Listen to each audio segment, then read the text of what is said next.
afternoon, Knox County 8th graders, depending on what time of day you're watching this video.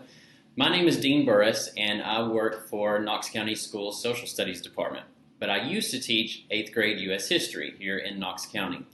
And today I'm going to be reviewing with you a topic that you've probably already covered in your 8th grade U.S. history class this year, and that's immigration within the time period of the Industrial Revolution.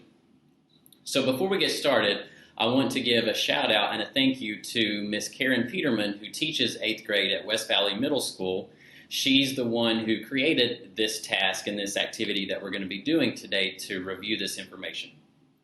So just to give you a little bit of background information and to sort of jog your memory, depending on how long it has been since you covered this information, remember that after the United States and Great Britain fought the War of 1812, it gave rise to, one of the results of the War of 1812 was it gave rise to the beginning of the Industrial Revolution in the United States because of the cutting off of trade between the United States and Great Britain. So with that economic boom, it caused a lot of immigration to happen of people from different countries around the world coming to the United States. So that's what we're going to be exploring today and sort of reviewing as we look at this information. So as you're looking on the screen here, you can see that the standard that we're going to be covering is standard 8.39, and that's to identify the push-pull factors for Irish and German immigration and describe the impact of their arrival in the U.S. prior to the Civil War. Now, even though the standard only mentions Irish and German immigrants, we're also going to be talking about Chinese immigrants. And the reason for that is a couple of different things. The first thing is one of the primary source documents that we're going to be exploring mentions Chinese immigrants.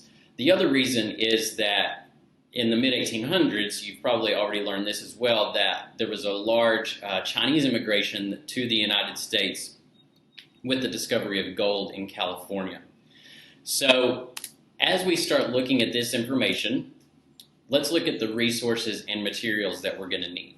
So the first thing we're going to need is page 102 from the 8th grade social studies textbook, and that's from the Gallopade workbook that you've been working with this year.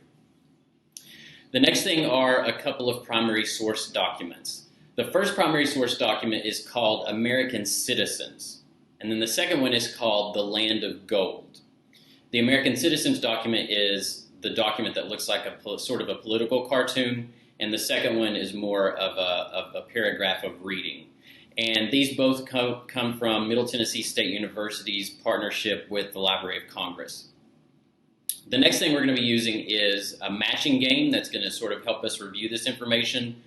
And to do the matching game and to record this other information, you'll need a pencil or a pen, and then we'll need some scissors. So the task that we're going to be doing to review this information is we're going to read page 102 from the textbook, and after we read page 102, we're going to answer the critical thinking question at the bottom of the page. The next thing we're going to do is we're going to read the primary source documents, the one that says American Citizens at the top, and then the one that says The Land of Gold at the top. In order to analyze these primary source documents, we're going to answer the questions below each document. And then once we've done those three tasks, we're then going to review the information by playing the matching game. So let's first look at the reading from the textbook. So that's page 102 from the Gallopade textbook, and it says at the top, immigration push-pull factors. So as you read this information, you should see how Irish and German immigrants, the reasons that they came to the United States, are divided into push and pull factors. So let's just review really quickly what those two things mean. So push factors are factors that push a group of people from one country to the United States. So for Irish and German immigrants, the push factors are poverty in Ireland, a lack of jobs in Ireland, the potato famine that was happening in Ireland. And that's probably the most well-known thing. Remember that the potato was the primary agricultural crop of Ireland, and there was a disease that destroyed the potato crop. And this led to a lot of hunger and a lot of starvation, so that caused a lot of Irish immigrants to leave Ireland and come to the United States. For German immigrants, their push factors are religious persecution, poverty, and then during the mid-1800s, Germany was undergoing a lot of political unrest. Different parts of Germany were trying to unite into one country. And so this caused a lot of political persecution. And so many Germans fled the country to come to the United States. And then even though this isn't in your Gallopade reading, we're going to include Chinese immigrants here. So some push factors for Chinese immigrants is sort of the same as in Germany. There was political persecution, then also natural disasters that were happening in China. So China at this time was undergoing a lot of flooding, a lot of monsoons, and this was obviously causing a lot of death and destruction. And then poverty as well was a reason that pushed many Chinese immigrants to come to the United States. So with push factors are pull factors, and pull factors are factors that pull people to the United States, reasons that people come to the United States from other countries. And so let's look at the pull factors for each of these groups as well. So for Irish immigrants, they were looking for stability, they were looking for safety, they were looking for freedom, and then they were looking for jobs. And the primary jobs that Irish immigrants were going to be seeking and securing were jobs building canals, roads, railways and railroads, and then mining jobs. For German immigrants, they also were seeking some of these same things. They were looking for freedom, they were looking for stability, they were looking for safety, and their primary jobs that they were taking were in the farming industry and then in factories. And then for Chinese immigrants, again, we're starting to see a pattern here. They were also looking for freedom, safety, stability, also new employment opportunities, and then they were seeking wealth from mining. Remember the gold rush that happens in California in 1849. So that pulled a lot of immigrants from Asia, from China, to the United States seeking wealth from that mining that was happening in California. So as we move on to the next section of the Gallopade reading, you can see in the bold there it says impact of Irish and German immigration. So let's look at some of those impacts. So as these immigrants are coming to the United States, a lot of them are encountering, unfortunately, some persecution and some discrimination when they get here. So if you look at that picture on your screen that looks like the stained glass window, that's referencing Irish Catholicism. So the majority of Irish immigrants that come to the United States are Catholic. And a lot of native-born American Protestants discriminated against these Irish Catholics because they felt like they couldn't trust them and that these Irish Catholics were more beholden to the Pope than they were to the United States and the United States government. For German immigrants, they faced some discrimination and some persecution for a couple of reasons. The first thing is the German language. So the Irish, when they came here, they at least spoke English, whereas when Germans came here, they're primarily speaking German, and many Americans did not know German. So they didn't understand them, and they looked down upon them because they spoke a different language. Also, because we mentioned that political unrest that was happening in Germany, a lot of these German immigrants that come here face discrimination because of their political views. Many Americans thought that their political views were really radical because of the political unrest that was happening in Germany. And then Chinese immigrants, that's what that picture is down there in the bottom left-hand corner, they're being discriminated against because a lot of Americans felt like they were taking jobs that would otherwise have gone to Americans. And so all of this discrimination, and there's a word for this that's called nativism. And nativism is essentially being opposed to immigrants and being in favor of only people born in the United States. So all of this anti-immigrant behavior gives birth to this nativism and then actually leads to the creation of a new political party called the Know Nothing Party. And the Know Nothing Party wasn't very successful when it came to winning elections, but it did give a voice to those anti-immigrant people that lived in the United States. So even though these groups faced discrimination when they got here, they still were able to flourish and assimilate into American culture. So now let's look at some positive impacts of this immigration. So first let's start with the Irish.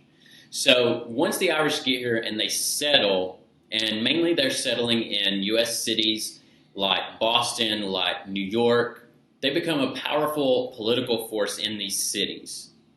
They also are able to change the politics of these cities by putting their own people, men of working class, into positions of power. And then these Irish immigrants also helped to band together and organize and lead union efforts that worked for better working conditions. For German immigrants, they settle in cities also, but also in rural areas like Pennsylvania, basically all over the country, all the way to Oregon. And a lot of them become farmers. They change the U.S. educational system. So all of you that are watching this right now are in 8th grade, and more than likely you started your educational career in kindergarten. Well, you can thank the Germans for that, because kindergarten is something that came from the German educational system, and they brought it to the United States, and we adopted it into our system. And then Germans also worked in those same types of union efforts that the Irish did to organize, to lead, to work toward better working conditions.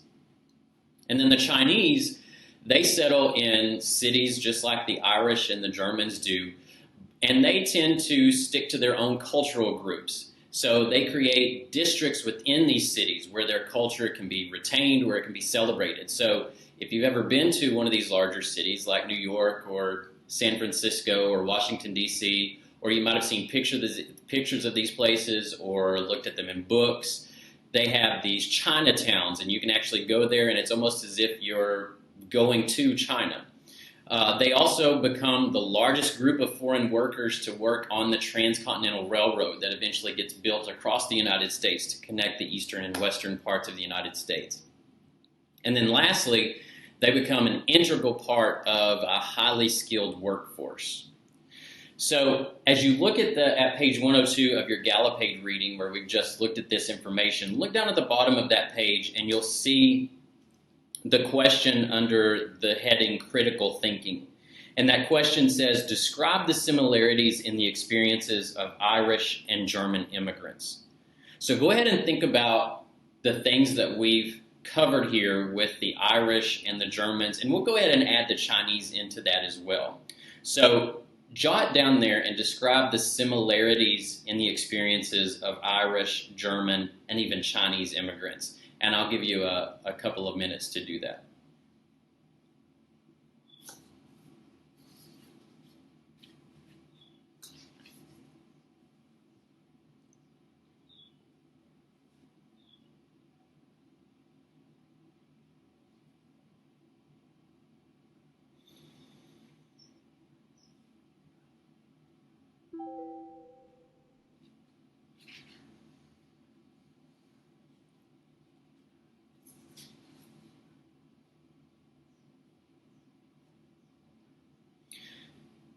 Okay, so now that we've sort of gotten some context and some background information to jog your memory and help review the experiences of these immigrant groups, let's take a look at some primary sources that's going to help us to review this information even further.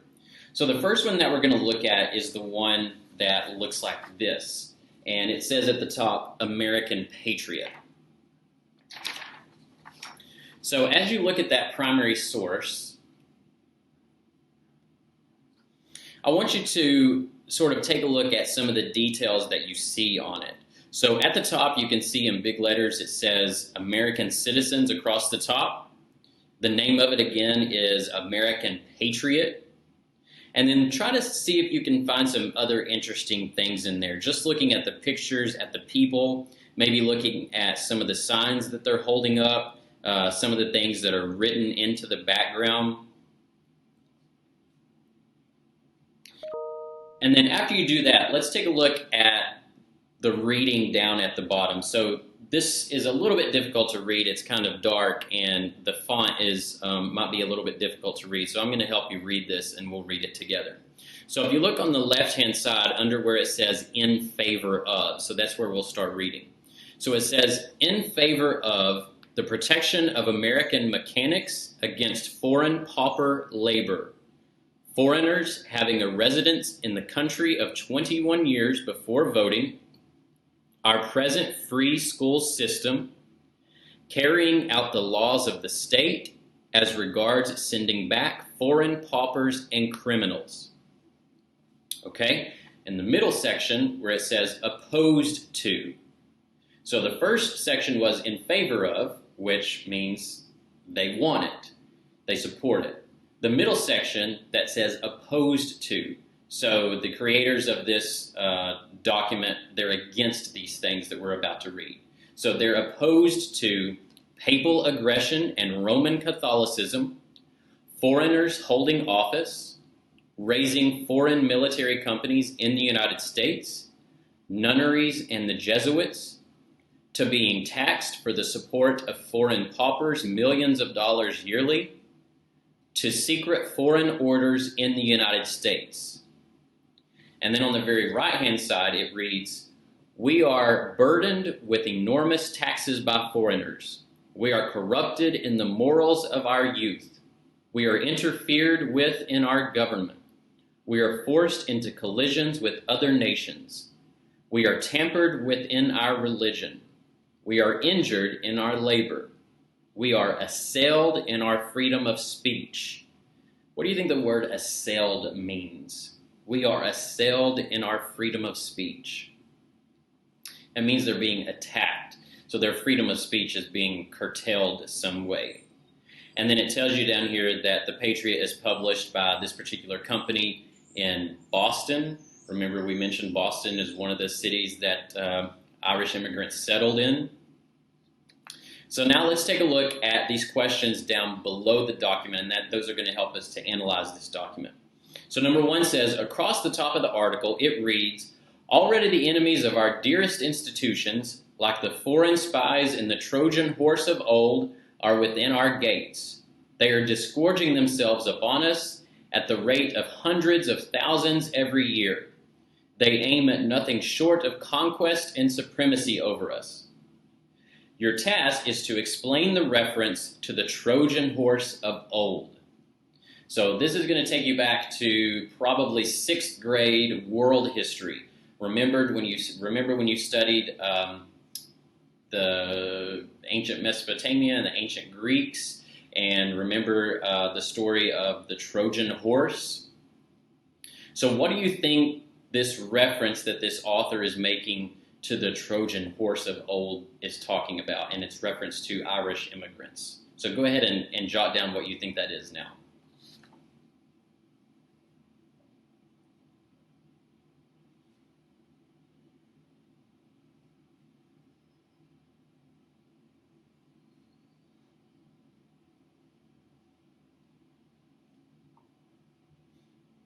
So number 2 says list anti-immigrant references from the article. So if you look in the article and in the drawings and the words that we read together, what are some anti-immigrant references that you see in this article? So go ahead and jot those down.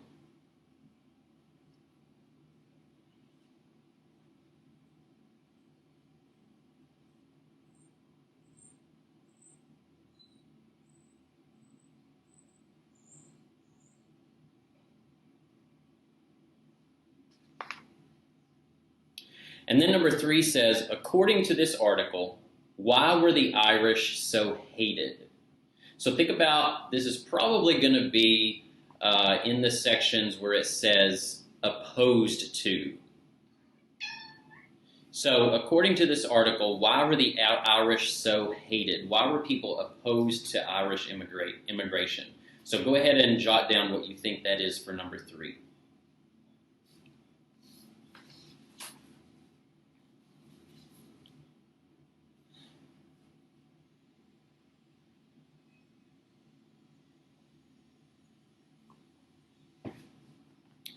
So the second primary source document that we're going to be looking at is the one that says The Land of Gold, Reality versus Fiction at the top.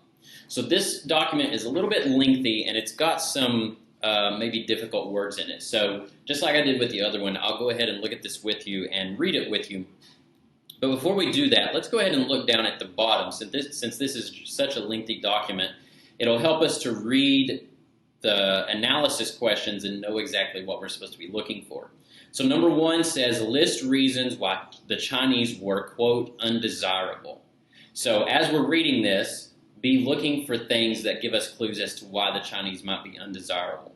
And then the second one says, compare and contrast the feelings about the Chinese with the feelings about the Irish. So that's going to reference the last primary source document that we looked at. So be thinking about, as you read this, feelings about the Chinese and how that compares and contrasts to feelings about the Irish. So let's start at the top. Is this Chinese immigration desirable? I think not. And contrary to the expressed opinions of many of the public prints throughout the country, contend that it ought not to be encouraged. It is not desirable because it is not useful. Or, if useful at all, it is so only to themselves, not to us. No reciprocal or mutual benefits are conferred.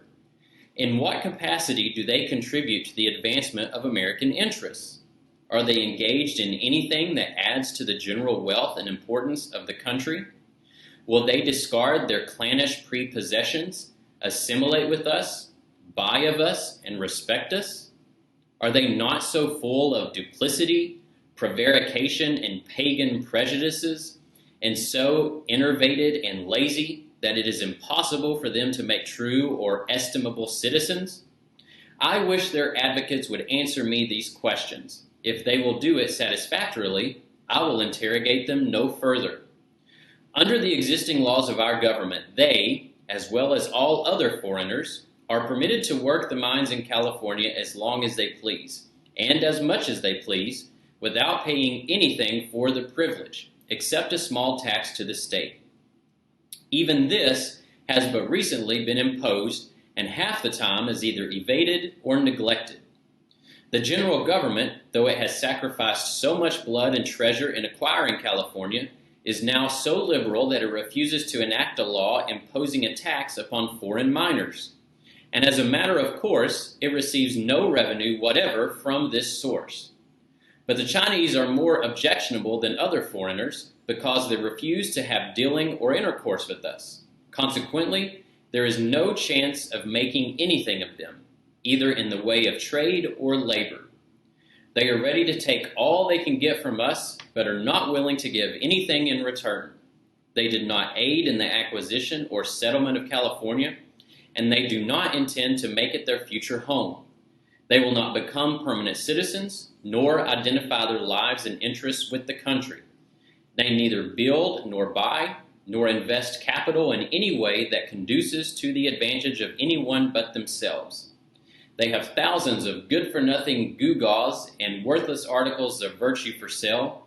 94 in our people are foolish enough to buy them, but their knowledge of the laws of reciprocity is so limited that they never feel in any need of American commodities. Okay, so now let's look at question number 1. List reasons why the Chinese were undesirable. So think about what we just read together and jot down some things that you can pull out of there that would support why the Chinese might be undesirable. So I'll give you a few seconds to do that.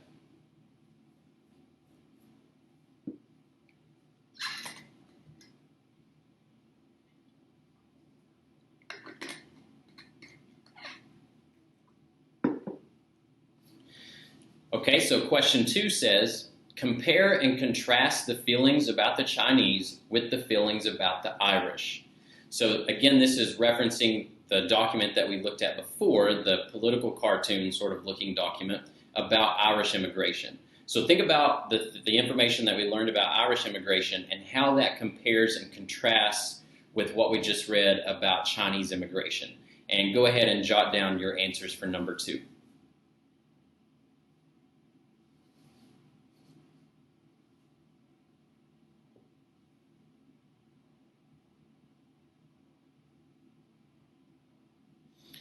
All right, so we have looked at the information from the Gallup textbook. We've learned about immigration and reviewed this information about immigration of the Irish, of the Germans, and of the Chinese. So now to put this all together, we're going to play a little matching game. So you should have this sheet, and what you're going to want to do is you're going to use your scissors and cut out these different squares. And the way this game is played is you match up the words on the sides of the squares to its definition on the other squares. And so this is the completed version that you have in front of you. So if you look, just for example, where it says assimilation in this first square, the definition of assimilation is the process of fitting into a culture. So you would obviously want to match those together. Where it says Chinese down here in this square, that would match up with the Transcontinental Railroad. Because remember, we reviewed that the Chinese were the primary workers on building the Transcontinental Railroad. Over here where it says immigrant on this side, that would match up with a person who comes to live permanently in a foreign country. So you can cut up these squares and mix them up, and then you can play this review game as many times as you would like to get a thorough remembrance of this understanding of German, Irish, and Chinese immigrants. So I want to thank you for joining me in this review lesson, in this review task. If you want more information about immigration into the United States in the 1800s and even on into the early 1900s, if you are able to get online, there's a few places that you can go to. So the first place that I would recommend is Ellis Island National Park that's in New York. And you can actually do a virtual tour of Ellis Island and really look at what it might have been like to come into Ellis Island as an immigrant. There's a similar location on the west coast of the United States in California, and that's Angel Island Immigration Station. And they have a website as well, and you can sort of tour and look at Angel Island and see what it might have been for Asian primarily immigrants coming into the United States in California. And then lastly, if you go to the website for the New York City Tenement Museum, you can look at what it might have been like to live as an Irish or German or Chinese immigrant in one of the cities once you got here to the United States. So again, thank you for joining me in reviewing this information, and I hope that your family stays healthy and happy, and have a good rest of your day.